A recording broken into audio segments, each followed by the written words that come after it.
লিটনরা একদিক থেকে সৌভাগ্যবান বলাই যায়, কেননা বিদেশের মাটিতে লাইক মিরপুরের মতো তারা সেই সাপোর্টটুকু পাচ্ছে। তো এই জিনিসটা কিন্তু আসলে সবাই পায় না।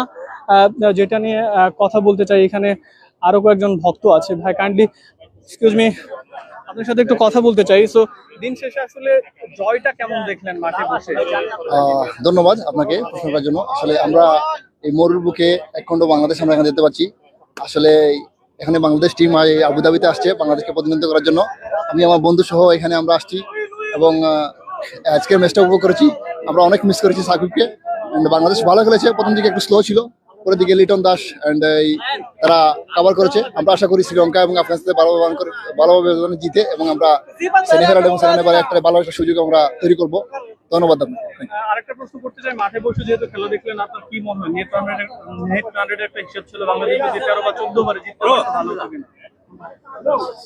আসলে আসলে আসলে আমরা আসলে দেখেছি প্রথম অবস্থায় হংকং আসলে খুব ভালো খেলেছে এবং তারা আসলে তুলনা আমরা আসলে এতটা আশা করি নাই। আমরা মনে করছি আরো কম রানে ওদেরকে অল আউট করে দিবে। বোলিং স্প্রিং মারতে স্প্রিং বোলিং আসলে ভালো করে নাই।